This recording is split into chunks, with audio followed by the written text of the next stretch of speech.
Alors, cette belle fête du 125e, bonjour Monseigneur Prendergast, merci d'être avec nous pour cette belle occasion. Alors, qu'est-ce que vous aimeriez souhaiter à la paroisse du Sacré-Cœur? Mais moi, c'est une grande joie pour moi d'être ici avec vous et aussi avec les Oblats. Les Oblats sont à l'origine de notre diocèse d'Ottawa. Notre premier évêque est un collègue de Saint-Eugène de Masnod, notre fondateur. Et Monseigneur Guy a bien fait son travail ici, a bien fondé le diocèse. Et les Oblats ont toujours été présents dans le diocèse. Et je suis très reconnaissant pour ça. Et l'héritage, c'est quelque chose d'extraordinaire pour nous.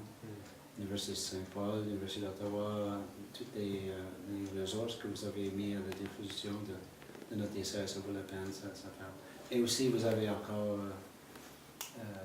des paroisses ici, plutôt votre paroisse de Sacré-Cœur en français, mais il y a aussi des paroisses anglais, italien, espagnol, pas espagnol, c'est polonais Oui. et allemand. Alors, vous êtes très présent dans le ministère paroissial et le ministère auprès du peuple de Dieu dans toutes ces manifestations. Je me rappelle en entrant ici et en fêtant cette occasion, le message que le pape François vient nous dire à quelques reprises et répète avec différentes formules, mais quand même c'est la même chose. Tous nous baptisés, prêtres, religieux, religieuses, laïcs, fidèles, diacres, permanents, tout le monde, nous sommes tous des baptisés. Je suis heureux d'être ici avec vous, c'est une grande occasion et pour moi une joie. Monseigneur, au nom de toute la communauté, merci d'être avec nous, puis célébrons ensemble. C'est moi. Alors, bonjour, Luc Tardif, provincial de la province de Notre-Dame-du-Cap. Merci d'être avec nous en cette belle journée pour le 125e anniversaire de la paroisse du Sacré-Cœur d'Ottawa. Luc, tu connais bien le milieu. As-tu déjà eu des expériences, toi, ici, dans la communauté? J'ai eu plusieurs expériences, en fait. Surtout, il y a peut-être 4-5 ans, où j'ai fréquenté avec une certaine régularité la paroisse. Et pour moi, l'expérience la plus marquante, c'est l'évolution de la composition de la communauté chrétienne. Je l'ai vu changer au rythme des années, puis peut-être des décennies. Je trouve que la communauté est devenue progressivement et de façon très marquée beaucoup plus multiculturelle. Et pour moi, ça a toujours été une communauté chrétienne, donc une paroisse qui était et qui est devenue de plus en plus catholique, universelle, accueillant finalement la diversité en son sein, qu'elle soit culturelle, mais aussi au niveau des sensibilités religieuses, des sensibilités évangéliques. Alors, pour moi, c'est peut-être l'expérience la plus marquante et finalement la plus riche. On fête, on le sait, les 125 ans de la paroisse, mais c'est aussi 125 ans de présence au Blat. Quelle est la signification de la paroisse pour la province de Notre-Dame-du-Cap? Quelle est l'importance de cette paroisse-ci pour les Oblats? En fait, dans la province, nous sommes tous témoins que nous avons considérablement diminué notre présence dans les paroisses oblates. Et donc, les quelques paroisses qui nous restent ont vraiment fait l'objet d'un discernement et d'un choix, d'une option. Et c'est donc dire que la paroisse ici, le Sacré-Cœur, est au cœur de nos priorités missionnaires, parce qu'elle représente, j'oserais dire, sans préjudice pour les autres que nous avons laissés, peut-être le meilleur du charisme oblat à l'intérieur d'une communauté chrétienne. Et si on avait à m'interroger sur le meilleur du charisme oblat dans une communauté chrétienne, c'est quoi ça le meilleur? je le dirai tout à l'heure à la fin de la célébration. Je signalerai 3 éléments. Hein. Le premier, c'est l'esprit de famille. Moi, je trouve qu'ici, comme dans beaucoup de nos œuvres, on a comme réussi à promouvoir et à créer puis à développer un esprit de famille où les gens découvrent très rapidement qu'ils peuvent connaître les personnes et être reconnus, accueillis. Un accueil simple, une proximité cordiale, donc un esprit de famille très vivant. C'est le premier. Le second, je dirais que c'est la formation. Hein. Vraiment une option pour la croissance des personnes, pour la croissance de l'Évangile et puis pour la croissance de la communauté chrétienne. Donc, il y a une intention pastorale, en quelque sorte, qui est celle de la formation de disciples, où les gens sont invités et stimulés pour devenir de plus en plus responsables et des disciples intelligents puis présents au monde, à la société et à la culture. Enfin, le troisième, c'est la mission. Hein, la mission. Je pense qu'ici, on prend très au sérieux l'identité missionnaire de la communauté chrétienne. Ça se manifeste par la créativité, par l'audace, par la présence, par les espaces de conversation et de dialogue qu'on crée, qu'on met sur pied, qu'on encourage de différentes façons. Voilà. Si tu devais à faire des vœux pour notre paroisse, pour la communauté du Sacré-Cœur, qu'est-ce que tu nous souhaites pour l'avenir? Je souhaite que c'est une phrase que j'ai reçue d'un oblat qui était vicaire général à l'époque, qui disait que la vie engendre la vie. Hein? Moi, je souhaite que cette communauté chrétienne soit un lieu encore davantage d'émergence de disciples et de leaders chrétiens. Hein? Que ce soit un lieu qui porte des fruits de vie chrétienne adulte, responsable et missionnaire aussi. Donc, voilà mon souhait. Pour vous tous. Au nom de la communauté, Luc, je te remercie de ta présence. Je te remercie aussi du soutien constant de la communauté pour la paroisse du Sacré-Cœur. Merci d'être avec nous. Merci, c'est mon plaisir. Alors, j'ai personne pour m'interviewer, alors je vais m'interviewer moi-même. Je suis curé ici donc depuis 2010, Pierre-Olivier Tremblay. C'est ma première expérience comme curé de paroisse et je suis très content de la communauté que je reçois ici, avec laquelle je travaille, avec laquelle je vis. Je sens que le 125e me permet de nommer l'immense enracinement dans la communauté. Je suis le 21e curé ici. Il y a toutes sortes de confrères, il y a des vicaires, des frères, il y a des communautés religieuses, ça a été évoqué, des laïcs. Donc, toutes sortes de personnes qui se sont impliquées avec leurs dons et charismes ici. C'est une communauté de belle et de grande richesse. J'arrive dans une paroisse qui est en transition, qui est en évolution. On a choisi de m'envoyer ici, entre autres, la province m'a envoyé ici pour travailler à développer une pastorale universitaire. Du côté de l'Université d'Ottawa, en 2010, on avait aboli le poste de responsable de la pastorale ou coordination des affaires religieuses, si vous voulez. Et on s'est dit, la paroisse Sacré-Cœur, on va être une base pour repartir ça. Alors, en 2010 et 2011, j'ai entrepris des conversations avec l'université. On leur loue les locaux de la paroisse pour des salles de classe. Et avec les revenus, j'ai pu embaucher des gens pour fonder un centre de pastoral universitaire qui s'appelle le Portique. Alors ça, c'est un projet très, très intéressant qui a commencé donc en 2011. Donc, on a déjà 3 ans de réaliser. Et en 2012, on a entrepris des conversations avec les écoles catholiques francophones de l'Ontario pour mettre en place un projet de formation au leadership avec des jeunes de 11e et 12e année, des jeunes de 16, 17, 18 ans, qui viennent passer 5 jours de formation ici avec l'équipe du Portique. Donc, on a jusqu'à date à peu près 50 jeunes qui ont fait, dans les 2 premières années, ce programme de formation. Et ce qu'on souhaite à long terme, c'est de générer, de produire des nouveaux leaders chez les jeunes. Ça, c'est très intéressant. Donc, il y a une transition, ça avance graduellement, ce n'est pas des grands résultats, mais c'est quelque chose qui est bon, qui est significatif, même si ça demeure pour l'instant modeste. Il y a le volet d'interculturalité, je dirais. La communauté évolue. On a de plus en plus des gens de tout horizon, des gens d'Afrique. La communauté haïtienne qui est implantée ici déjà depuis plusieurs années poursuit son implication. On a fait des conversations très intéressantes entre les communautés pour que tout le monde s'implique de plus en plus. La paroisse, on a travaillé les dernières années avec des petits groupes, des cellules, des groupes de partage. Et ça aussi, ça transforme graduellement le sentiment d'appartenance, de fraternité. On a investi dans la formation avec des programmes de formation avec des confrères. Christian Dion est venu, Normand Provencher, on a eu sœur Micheline Lagu, et on va en avoir d'autres. On veut travailler à la formation des adultes. Et ça fonctionne très bien aussi. On travaille aussi à devenir une paroisse verte. Alors, le volet écologique, avec du recyclage, on a changé les lumières, on travaille tranquillement à devenir plus éco-responsable, si vous voulez. J'aime la paroisse. Je suis heureux. Depuis 4 ans, je suis ici. Je trouve que c'est un milieu qui est extrêmement stimulant, très ouvert aux expériences. Et je le vis avec une très belle communauté locale ici, avec mon prédécesseur, le père Guy Levac, demeure c'est presque un vicaire, en fait, c'est mon assistant. Il y a le frère Régent Gadois qui fait un travail extraordinaire dans la maintenance, l'amélioration de toutes nos infrastructures, c'est exceptionnel. Il y a le père Daniel Renaud qui demeure aussi avec nous, donc, puis qui donne un coup de main. Alors, franchement, j'ai une équipe, je suis très content.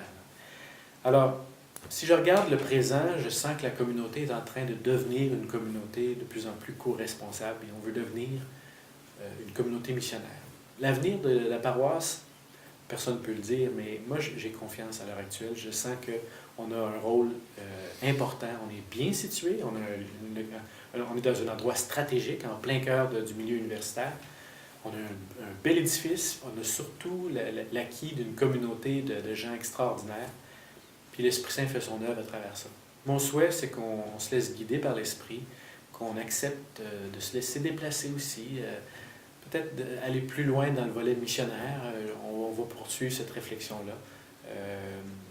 Oui, une conversation plus solide avec les gens de l'Université d'Ottawa. On veut entreprendre des choses dans les prochains mois. Donc, je pense qu'on a là les bases pour une belle communauté. Alors, à la communauté de Sacré-Cœur, je vous dis mes meilleurs vœux de 125e anniversaire. Bravo de ce que nous sommes ensemble. Continuons. Merci. Alors, Guy Levac, merci d'être avec nous aujourd'hui en cette fête du 125e anniversaire de la paroisse. Guy, tu as été curé ici de 1978 à 1982 et pour un deuxième mandat de 2008 à 2010. Et actuellement, j'ai la joie de t'avoir comme un assistant extrêmement précieux. Guy, si tu avais à nous partager un ou l'autre souvenir que tu as de ton temps ici à Sacré-Cœur, qu'est-ce qui te vient à l'esprit quand tu penses à toutes ces années-là? Le premier stage que j'ai fait de 78 à 82 a été marqué par l'incendie, le feu qui a ravagé l'église du Sacré-Cœur. Moi, je venais d'arriver depuis 3 mois, quand le 24 novembre à 5 heures, on a pris conscience que le feu avait commencé. Alors, là, ça a été ensuite une longue étape d'attente. Heureusement qu'on a été bien accueillis par les paroissiens de l'Église Saint-Joseph qui nous ont offert les locaux pendant presque 3 ans. Et puis ensuite, j'ai eu la joie de pouvoir participer à l'ouverture de la nouvelle Église et à la bénédiction de l'Église par l'évêque. Et là, donc, tu as eu l'occasion de revenir en 2008 et tu es ici depuis 6 ans déjà. Exactement. C'est sûr que les 2 premières années, j'étais comme curé, en attendant que soit formé celui qu'on attendait, dont le nom est Pierre-Olivier Tremblay, qui terminait ses études pour le doctorat en théologie pratique. Et puis, depuis qu'il est arrivé, il met en œuvre, il met en pratique tout ce qu'il a appris de beau et de bon au cours de ces études-là. Et je suis content de collaborer avec lui. Et je trouve qu'il a une belle vision de ce que doit être une paroisse aujourd'hui dans notre monde sécularisé.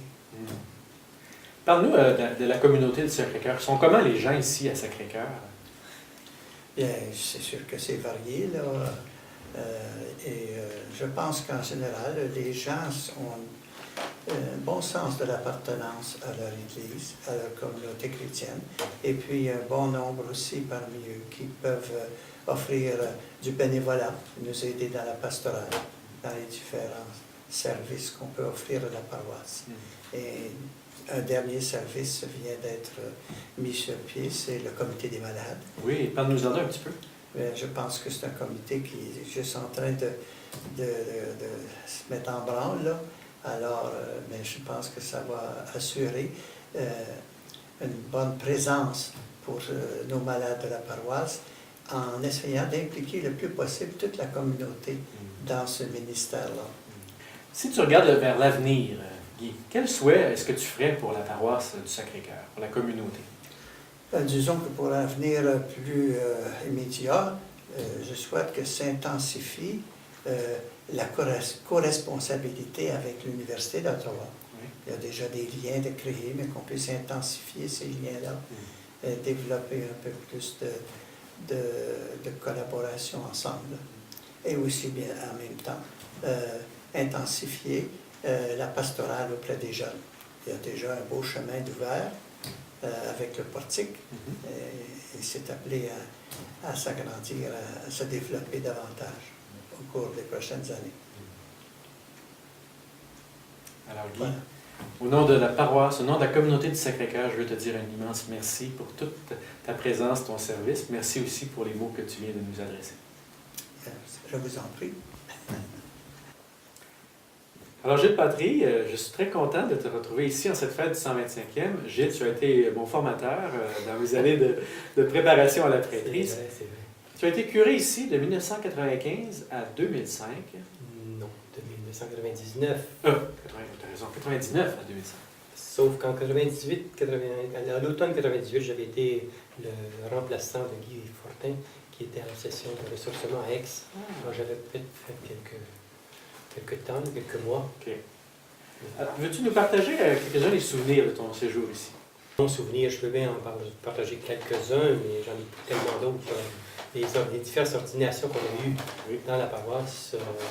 La tienne était juste avant que j'arrive, tout juste avant. Oui. Ensuite, il y a les ordinations diaconales de Christian Dion et de Daniel Renaud, et les ordinations presbytérales aussi de Christian Dion et de Daniel Renaud. Il y a eu aussi, pas ici, mais plus tard, juste avant que je parte, l'ordination au diaconat d'Arnel Guillemette, et on avait eu la première messe ici, là, juste au mois de septembre, octobre. C'est toute une série de fêtes dont je me rappelle. Les fêtes du Sacré-Cœur. Les fêtes du Sacré-Cœur, les fêtes de la Veillée Pascale. Ça a toujours été des moments magnifiques de fraternité. Oui. La communauté était très impliquée, participait beaucoup. Beaucoup, beaucoup. Et je pense que je suis un de ceux qui a travaillé par la parole dans les assemblées de province en disant que Sacré-Cœur devait être un lieu privilégié pour la pastorale auprès des jeunes. On était là. Et on mettait en doute à un moment donné cette question-là, mais enfin, ça a poussé malgré moi. Oui. Et j'en suis fort heureux. On en voit les fruits aussi aujourd'hui. Déjà à l'époque, il y avait déjà la messe des jeunes le dimanche soir. Bien sûr, depuis longues années avec Jean Rochon. Ouais. Ça a poursuivi. D'autres expériences que tu as vécues ici qui ont été marquantes pour toi? Vous avez accueilli une réfugiée dans la maison aussi. Oui, Mawa Diomande, on a accueilli. Elle a été accueillie au mois de juin 2005. Moi, je partais quand même au mois d'octobre 2005.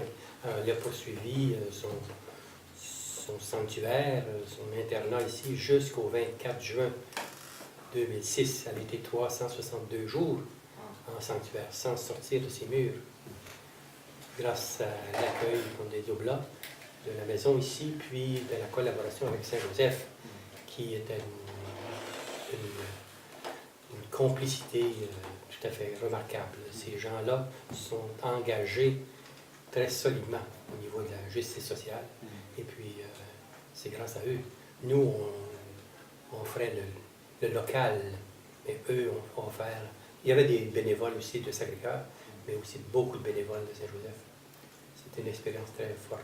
C'est fort. Le fait que vous avez, la communauté a accueilli des réfugiés, c'est peut-être aussi le signe d'une certaine transformation du milieu social ici. As-tu l'impression que dans tes années que tu étais ici, la composition de la paroisse était en évolution?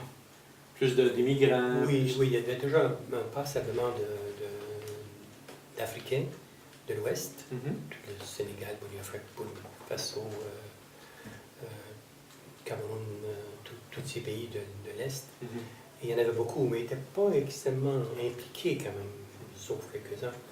Il y a la communauté haïtienne qui était là déjà depuis quelques années et puis qui a pris de plus en plus d'espace aussi. Oui. Je pense que tu as accueilli, c'est à partir de ton temps que la communauté haïtienne a commencé à avoir des messes ici, à tous les dimanches. Ça existait déjà, je pense. Okay.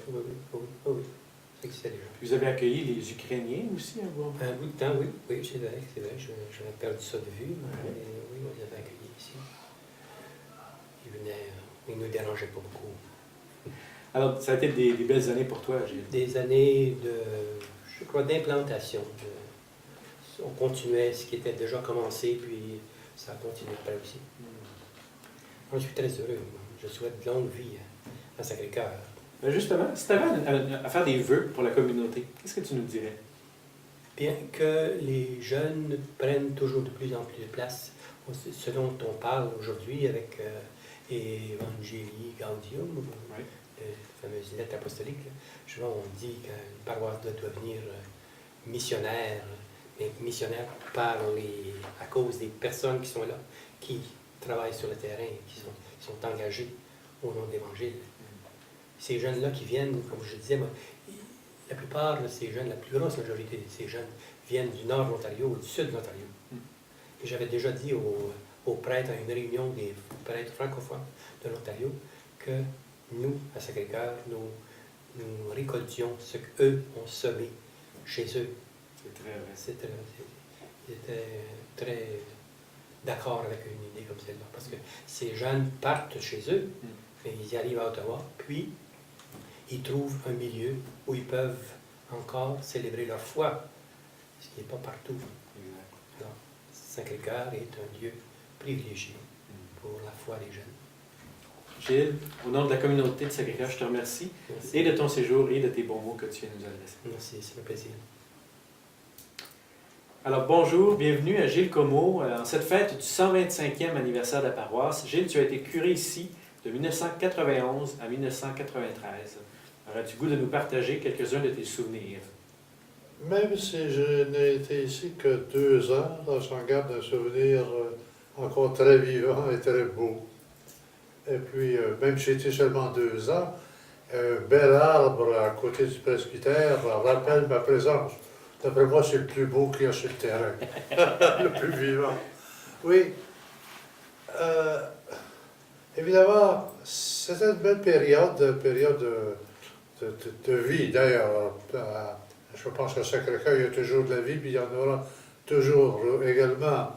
Mais c'est le temps où, je mentionne, où la messe des jeunes, je crois que c'était le dimanche à 5 heures, présidée et animée par le père Jean Rochon, attirait assez de monde pour qu'on enlève les 2 cloisons de l'église, hein, Oui. et qu'on remplisse l'église. Hein. Et puis avec une chorale, un organisme. Alors, évidemment, c'était de ce côté-là là, quelque chose de très vivant. Autre chose qui m'a aussi, dont je me souviens, c'est la présence de nombreuses communautés religieuses, de petites maisons, d'autres plus grandes, comme par exemple celle des frères des écoles chrétiennes, hein.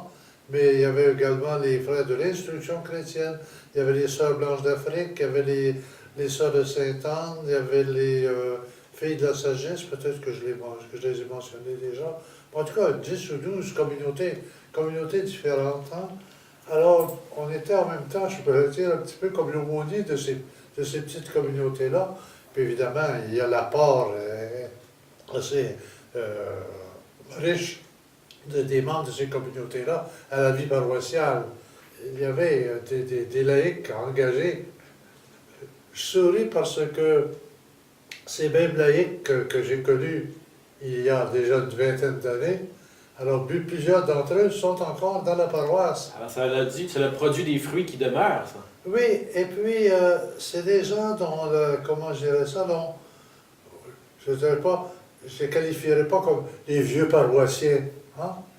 Je dirais les paroissiens toujours vivants. Oui. Et vivants de leur foi, parce que je trouve ça très beau. Parce que je suis encore, même si je ne suis pas de la paroisse, j'ai des liens, évidemment, tu le sais, Oui. avec la paroisse, particulièrement avec le mouvement Vie montante. Mais c'est des gens dont la foi s'incarne dans leur milieu et qu'ils peuvent exprimer aussi avec simplicité et sincérité. Hein? Oui. Alors, ce sont des gens où je n'ose pas mentionner de nom parce que j'en oublierais. Je pense aussi à des gens qui sont disparus, hein, qui faisaient partie parmi des gens dévoués de ce temps-là, puis qui ont continué. Oh, je me permets de mentionner un nom ou l'autre. Je pense à Ronald, Oui, il joue de l'orgue encore. l'organiste, hein, Oui. qui est toujours là. Hein? Oui. Et Ronald puis des Després. gens, évidemment, comme Yvan et Martine, comme Noëlla Roy, Henri Henri Lescaut, Oui. Marie-Paulette Lépine, tous des gens qui font partie j'allais dire comme du personnel de la paroisse. Hein. C'est pour ça que quand je pense à l'avenir, je me dis, non, il y a de l'avenir pour la paroisse. Hein. Moi, je dis, il y a toujours eu de la créativité. Hein. Bon, puis il y en a d'ailleurs actuellement. Hein, et on voit qu'avec les temps qui changent, tu sais, on pourrait dire, bon, jadis, on remplissait l'église, on enlevait les cloisons. Dans ce temps-là, les 20 dernières années, la société a changé. Exact. Hein? Oui. Il ne s'agit pas de dire que c'est la paroisse Sacré-Cœur en a perdu. Mais non, la paroisse Sacré-Cœur est en chemin avec un esprit créateur qu'elle a toujours eu et qui va continuer. Et puis moi, je pense ici à notre bon pape François, là, et puis c'est un petit peu dans son esprit que j'aimerais dire que c'est les gens d'ici qui sont capables de dire, bien, être chrétien, là, c'est pas être des gens qui disent il faut que. Il y a des gens qui disent il est bon de vivre l'Évangile, là. Et je pense que c'est ce que l'on vit pour apprendre toujours à vivre mieux ici à la paroisse Sacré-Cœur. Gilles, au nom de la communauté, moi je veux te remercier de ce que tu as été et de ce que tu es encore comme témoin de l'Évangile. Merci beaucoup. Merci à toi. Bonjour, Père Guy Fortin. Merci d'être avec nous aujourd'hui. Guy, tu as été curé à la paroisse Sacré-Cœur de 1993 à 1999. Voudrais-tu nous partager tes meilleurs souvenirs de ton séjour ici? C'est toujours un plaisir de revenir dans une paroisse où on a été responsable. J'ai pas toujours bien fait dans la paroisse, je suis certain, j'ai des amis, mais j'ai aussi des gens qui m'ont un petit peu mis au point. Hein? Sauf qu'il reste une chose, moi j'ai aimé le milieu. La paroisse ici est vraiment quelque chose d'unique, géographiquement bien situé. Une belle église accueillante, avec une invitation à la prière. Et j'ai, comme aujourd'hui d'ailleurs, la chapelle est toujours ouverte. J'ai eu, à un moment donné, là, dans ce coin-là, à faire un mariage d'un juif avec une catholique veuve. Et ça m'a pris une permission de Rome pour y arriver, mais je l'ai obtenue. Et le marié m'a dit, quand on fera l'office, quand on célébrera le mariage, je vais lire le récit de la création en hébreu. J'ai eu avec moi des compagnons fantastiques, Raymond Canel et aussi Jean Rochon. Jean Rochon qui, pour moi, était un apôtre. Cet Oblat-là, qui est un missionnaire, était revenu au pays, et puis je te jure il était aumônier de l'université ici, l'université d'Ottawa, et il s'occupait de ces gens. Il était tout âme, de tout cœur, de tout âme avec ces jeunes-là. Il était proche des jeunes puis les Très. universitaires. Ah, oui. C'était vraiment... Alors, son temps y passait. Ses fins de semaine y passaient. Mais à tel point que aussi on aboutissait à lui pour faire des mariages. Oui. 3 mariages dans la fin de même semaine. Wow. Toi, tu as aimé beaucoup travailler en équipe avec des confrères aussi. Ah oui, ça c'était essentiel. Avec les laïcs ici. Oui. Alors, comité de liturgie, comité de finances. On n'avait pas de fabrique ici, mais les finances. Et on a fait du beau travail, vraiment du beau travail. J'en remercie avec quelques religieux qui s'y prêtaient beaucoup aussi. Okay. Moi, il y a un beau souvenir que je garde du temps où tu étais curé ici. C'était la dernière semaine où tu étais curé. C'est ici que j'ai été ordonné prêtre à ce moment-là. Vraiment. Le 22 mai 1999. Vraiment. Ouais. Alors, tu sais, j'ai eu 19 obédiences dans mon ministère et là, je suis rendu à Québec. J'ai toujours passé par-dessus Québec. Moi, l'avenir ici, là, on ne faut pas se défaire de cette paroisse-ci. Tant qu'il y aura un Oblat vivant, je dis, il faut garder la présence ici. Et on espère que l'Esprit Saint va éclairer certains jeunes. Alors Guy, je vois qu'à travers ton âge, tu as gardé ta passion, ta force, ton élan de jeunesse. Je te remercie beaucoup d'être avec nous pour cette fête du 125e. Alors bonjour, bienvenue à cette fête du 125e. Frère Régent Gadois, tu es ici à la paroisse depuis maintenant depuis 2009 et tu fais une aide précieuse à tout égard dans la communauté. Tu nous partager un petit peu qu'est-ce que tu as vécu ici les dernières années? Bien, d'abord, je suis content de célébrer le 125e de la paroisse avec la paroisse, d'être ici pour cet événement-là. Moi, je pense que il y a de l'avenir pour la paroisse beaucoup, avec tout ce qui se renouvelle et qui s'innove dans la paroisse aussi. Et aussi, au niveau des bâtiments, bien, je pense qu'on a apporté beaucoup d'améliorations à plusieurs points de vue. Depuis que tu es arrivé, hein, tu as travaillé sur la plomberie, l'électricité, l'éclairage, beaucoup Ouais, d'affaires. on a amélioré beaucoup pour le système d'éclairage pour que ce soit plus économique. Et récemment, on a fait des toilettes écologiques. On a changé aussi. On a amélioré pour les portes aussi pour les handicapés. Oui. Alors, Régent, c'est incroyable d'avoir une ressource comme toi dans une équipe, je peux le dire, parce que c'est la complémentarité des services et des talents qu'on a ensemble qui est très riche. Puis en plus, ben, tu peux vivre avec la communauté, avec les paroissiens, puis...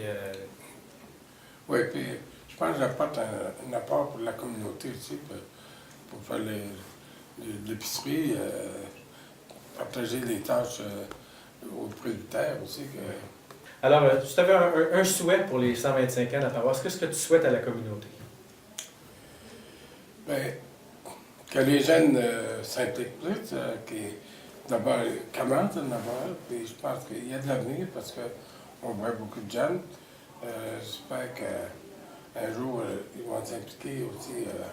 Régent, un grand merci pour ta présence, pour tout ce que tu es, puis merci pour tes mots à nous aujourd'hui. Ça me fait plaisir. Puis,